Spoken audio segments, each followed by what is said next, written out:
Fallout 4 has a survival mode. Bethesda must be using that term very loosely, because your biggest threat playing on that difficulty aren't the enemies, the elements, or lack of resources. It's your game only saving when you sleep and having a crash at the worst moment.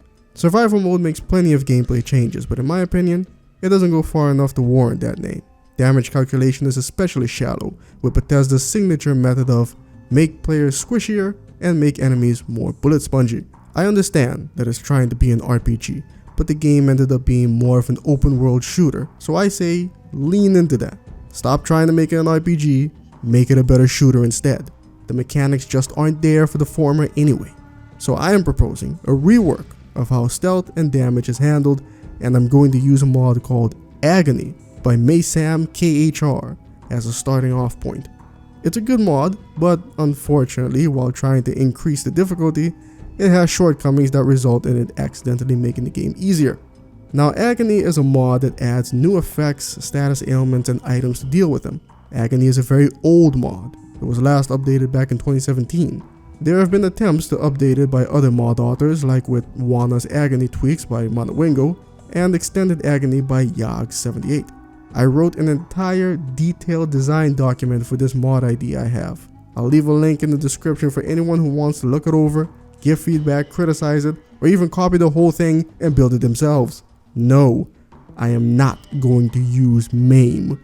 That mod is another example of doing too much. Unlike MAIM, Agony kept things simple and didn't aspire to transform things into an entirely different game. It's still Fallout 4, not Escape from Tarkov.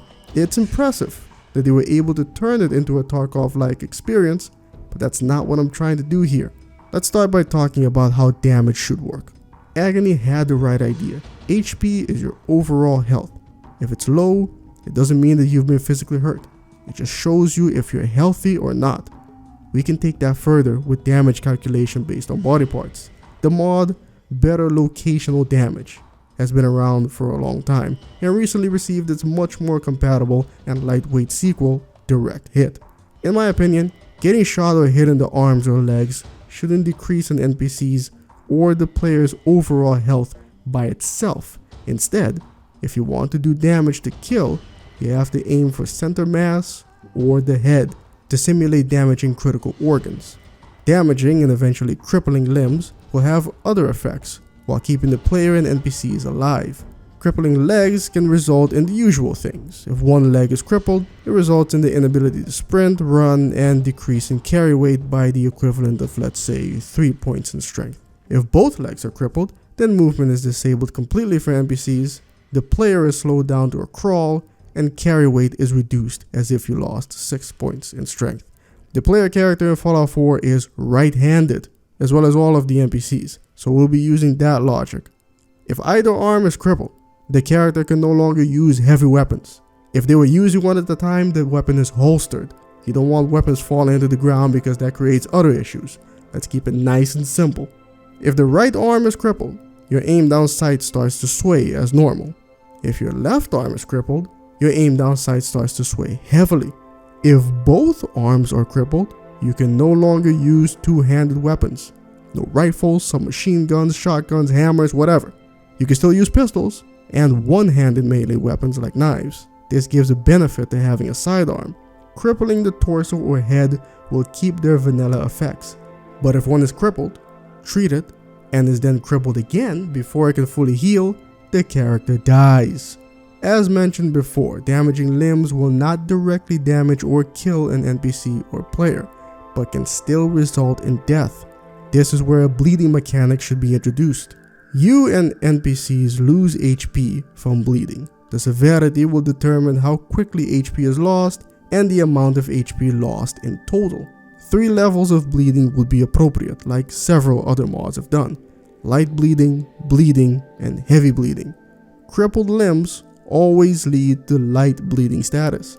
Crippled head or torso always leads to bleeding. Let's keep this nice and simple. On top of this, I also want to expand upon the blood loss status effect.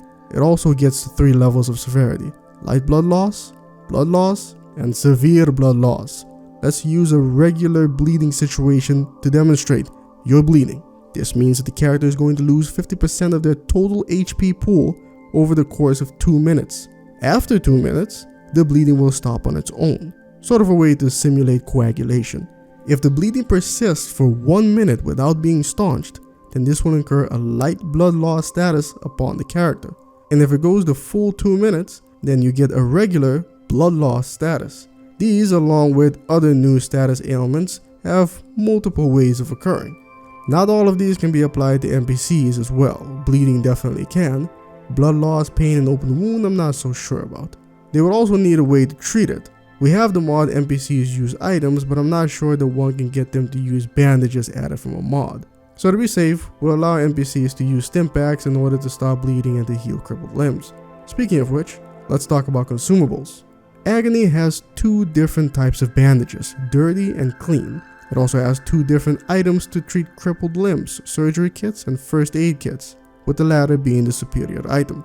The mod Wana's Agony tweaks added dirty versions of the kits, which keep that, and also expand on the bandages to add used and sterile bandages as well.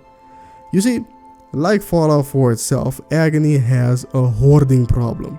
Even if you don't mean to, you end up with an abundance of items. Bandages, for example, are only ever used after using a surgery kit. After being able to switch over to first aid kits, you never run out, and bandages are rendered useless.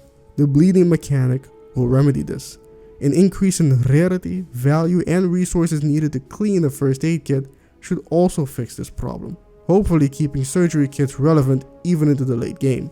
But to further prevent a large accumulation of these items, another mechanic should be introduced: the complete loss of first aid or surgery kits when used during combat. Basically, if this bar up here reads either danger or caution and you have to use a kit, you lose it to simulate you being in a hurry. You don't have time to neatly place everything back. You also start to bleed again later on to simulate your stitches opening up due to you doing it in a hurry and or engaging in more combat afterwards. Fallout 4 Survival Mode added 6 different diseases along with a new item, antibiotics, which cures the player of all of them. With Agony, antibiotics only cure infections, and new items were added to cure the other 5. A good idea for increased difficulty, but the execution was somewhat flawed. You see, vanilla Fallout had herbal remedies that the player could craft to help prevent these new diseases, but not cure them.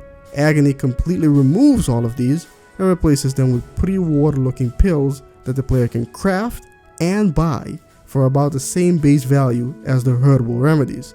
Add on top of that the fact that many of them can be quite easy to find out in the world, and you end up hoarding again.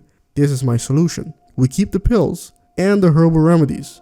The herbal remedies can be crafted. The pills cannot. They can only be bought from doctors and found in appropriate buildings like hospitals. Only the pills can cure the diseases and are much more expensive to reflect the rarity. The herbal remedies can't cure the diseases. Instead, they can prevent and lessen the effects of diseases already present. For example, you come down with a bad case of lethargy, resulting in 50% slower AP regeneration, and it lasts for 4 days. The herbal stimulant would reduce the effects by half, 25% slower AP regeneration, and lasts for 2 days. Doctors will not be able to cure diseases. Instead, they act as pharmacies, selling you the expensive pills. If you lack the funds, they also sell herbal alternatives for much cheaper prices. For an even cheaper option, we take a page from the mod Extended Agony. Doctors will also sell the necessary ingredients to produce the herbal options, in case you're able to craft it yourself. General store vendors should also sell herbal remedies ingredients, but in lower quantities compared to the doctor. All my time playing survival, I don't think I've ever used the herbal remedies. With this change, I can see them being much more valuable, especially the antimicrobial, because situations resulting in increased risk of infections during combat are also much more likely now. What you see on screen now is a list of items that can be crafted at the chemistry station under the healing category. You see the items I think should be removed, the items that should remain, and the items that should be added. The items that should be removed are due to them making things too easy. They're already too easy to find and or don't make any sense when it comes to being craftable. Refreshing beverage. Who came up with this? Do you have any idea how difficult it is to actually get addicted to anything in this game. But anyway, with the new gameplay and economic changes, new items are going to be needed to fill in certain blanks. Stimpacks are also too abundant, so it will be highly recommended to also install a mod that reduces them, such as this one. With that, you'll need an inferior but alternate method of healing, because sleeping, eating, and drinking aren't going to heal you anymore. Healing powder is an item for Fallout New Vegas. It's clear that Brock flower and Xander root don't grow on the East Coast, so I suggest using hub flower and bloodleaf instead. They're abundant enough right from the start. The healing powder itself will naturally heal less HP than stimpacks and over a longer period of time, and reduces perception by 1 point. In lieu of medical pre-war bottles of painkillers, I propose a herbal alternative. It won't cure you of pain, but it will halt the effects for a period of time, basically putting it on pause until you can hopefully end combat. It's also not addictive. I have a similar idea for an item that halts the effects of addiction called a prairie oyster, basically replacing the refreshing beverage, but I'm not so sure about it. Let me know in the comments if you think that'd be a good idea. The final item I want to see added would be a personalized first aid kit, basically an upgraded version of the item that switches out the clean bandages with sterile bandages, and the universal blood pack with a safe blood pack. A safe blood pack being a blood pack that the player crafts containing their own blood. I am not a developer.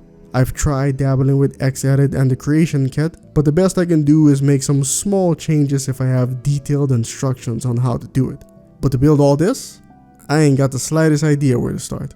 Because of that, this idea will probably remain exactly that, an idea. But it's an idea I at least wanted to express. Because Fallout 4, while a pretty bad RPG, can still be a very enjoyable game. If I could throw money at this, I would, but I can't.